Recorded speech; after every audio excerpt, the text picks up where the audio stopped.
Assalamualaikum warahmatullahi wabarakatuh. Nama saya Ulan, NIM saya 1910417051. Saya kelas F, Fakultas Ekonomi, jurusan Manajemen. Pertama-tama saya ucapkan terima kasih kepada Bapak Adi Mursalin, SESM, selaku dosen pengampu mata kuliah Manajemen Operasi 1. Pada kesempatan ini saya akan menjawab soal UAS pada mata kuliah Manajemen Operasi 1. Saya akan menjawab soal bagian A yang berkenaan tentang aktivitas kuliah melalui Zoom. Saya hadir Zoom selama 12 kali pertemuan dalam satu semester.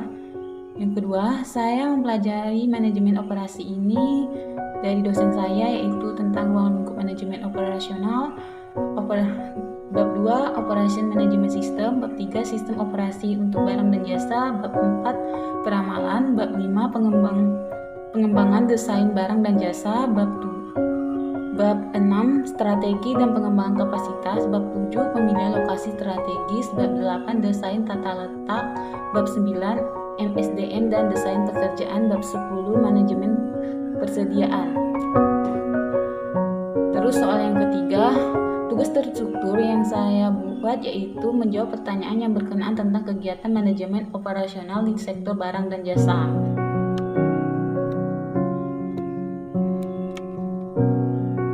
Kemudian alasan saya mempelajari manajemen operasi 1 yaitu mengetahui bagaimana proses terjadinya barang dan jasa, kemudian fungsinya, serta cara penerapannya yang dapat dilakukan di lingkungan perusahaan ataupun di lingkungan rumah tangga. Soal yang ke bagian B berkenaan tentang teori-teori manajemen operasi 1. Soal yang pertama, saya sudah membuka link berikut ini, http://ruangadimussalim.com atau manajemen operasi 1, dan saya siap menjawab pertanyaan-pertanyaan yang menyertainya. Yang kedua, materi yang dipelajari yaitu dalam link tersebut terdiri dari tentang manajemen operasi 1 yang terdiri dari bab 1 sejarah manajemen operasi 1, strategi operasi, pengukuran produktivitas, peramalan dalam produksi, kapasitas produksi, strategi produksi, manajemen persediaan,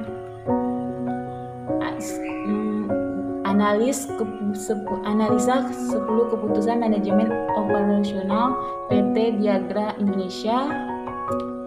Kemudian jawaban yang ketiga, materi yang dapat dipelajari dari menonton video tersebut yaitu materi yang pertama pengantar manajemen, pembicaranya Dr. Andes IR Joko STSM.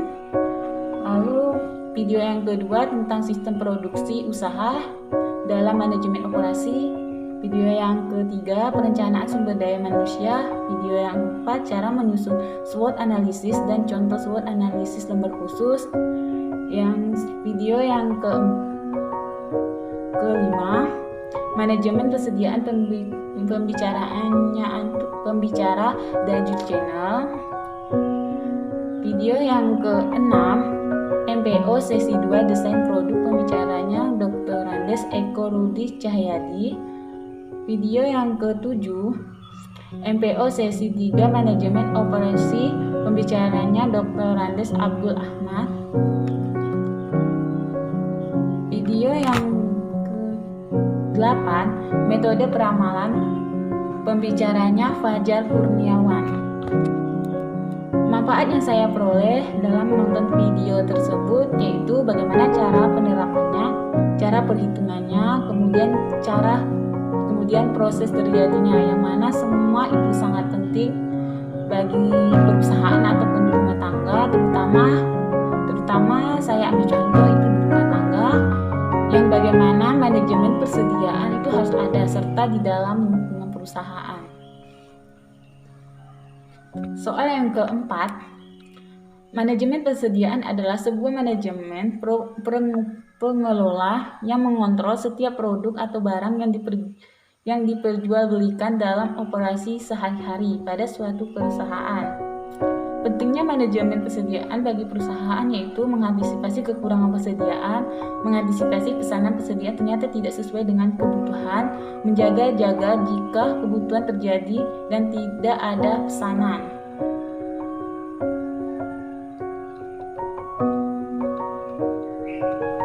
Kemudian soal yang kelima, just in time adalah pendekatan berkelanjutan dalam dan menyelesaikan masalah secara paksa yang berfokus pada keluaran dan pengurangan penggunaan persediaan. Manfaat just in time bagi perusahaan yaitu seluruh sistem yang ada dalam perusahaan dapat berjalan lebih efisien. Kedua, pabrik pengeluaran biaya lebih sedikit untuk memperkerjakan para staf. Yang ketiga, barang produksi tidak harus selalu dicek, disimpan atau direkrut kembali. Sedangkan manfaat just in time bagi mahasiswa yaitu seluruh sistem dalam proses perkuliahan dapat berjalan dengan efisien dan dapat mengontrol pengeluaran uang jajan supaya tidak terjadinya pemborosan. Jawaban yang keenam, metode peramalan dapat digunakan dalam perusahaan yaitu peramalan kuantitatif adalah peramalan yang didasarkan pada kuantitas atau model matematis yang beragam dalam data masa lalu. Kemudian metode kualitatif adalah metode yang menganalisis kondisi objektif dengan apa adanya ataupun peramalan didasari atas data kualitatif masa lalu. Jawaban yang ketujuh, produktivitas merupakan salah satu aspek yang menentukan keberhasilan suatu industri atau perusahaan dalam persaingan dunia usaha yang semakin ketat.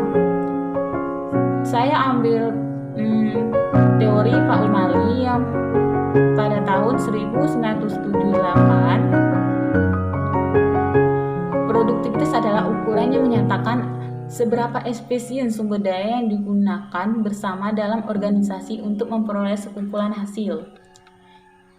Sedangkan cara penerapan produktivitas tenaga kerja perusahaan yang sedang dipimpin yaitu selalu melibatkan karyawan, pentingnya kepemimpinan dalam organisasi, kenali dan kurangi permasalahan internal dalam perusahaan yang kita pimpin, selalu memanfaatkan pelatihan dan pengembangan secara strategis. Jawaban yang ke-8, kapasitas produksi adalah suatu tingkat yang menyatakan batas kemampuan penerimaan, penyimpanan atau output untuk memproduksi dalam suatu periode tertentu. Contoh, saya ambil artikel tentang penentuan kapasitas produksi, yang dimana kapasitas dapat diartikan sebagai jumlah maksimum output yang dapat diproduksi dalam yang dihasilkan dalam suatu waktu tertentu.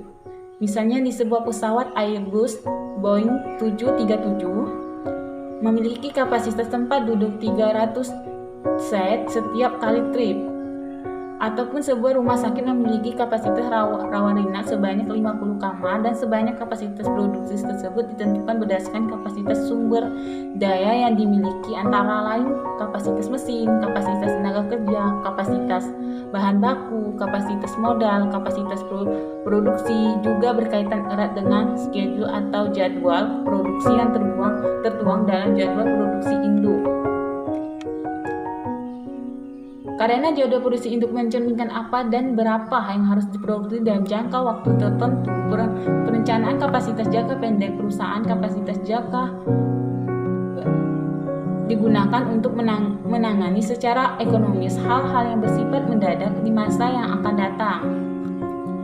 Jika perusahaan ini meningkatkan kapasitas produksi jangka pendek, maka ada 5 cara yang dapat dilakukan, yaitu meningkatkan jumlah sumber daya, memperbaiki penggunaan sumber daya, modifikasi produk, memperbaiki permintaan, ataupun tidak memenuhi permintaan.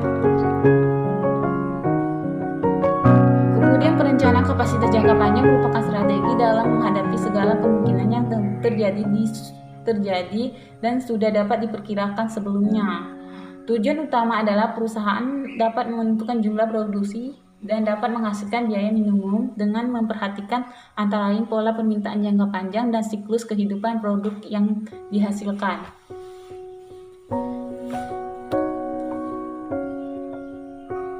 Kemudian jawaban yang ke-9, kesan saya mempelajari manajemen operasi secara daring ini, yaitu saya merasa lebih puas dengan materi yang Pak Adi Mursalin SESM berikan, terutama pada saat kuliah melalui Zoom, yang dimana saya sangat senang sekali dengan teknik pembelajaran beliau. Kemudian manfaat yang saya peroleh selama kuliah daring ini yaitu dapat mengetahui bagaimana sebuah kemudian manfaat yang saya peroleh mempelajari manajemen operasi ini secara daring, yaitu dapat mengetahui bagaimana sebuah manajemen operasi itu dioperasikan di dalam kehidupan sehari-hari. Kedua, mengetahui tujuan manajemen operasi. Yang keempat, membangun keahlian yang diperlukan untuk bisa menjadi seorang manajer yang baik. Kemudian yang keempat, memberikan banyak peluang dalam meningkatkan keuntungan perusahaan. Mungkin hanya itu saja jawaban dari saya. Apabila ada kata yang kurang sopan, saya minta maaf. Wabillahi taufiq wal hidayah. Wassalamualaikum warahmatullahi wabarakatuh.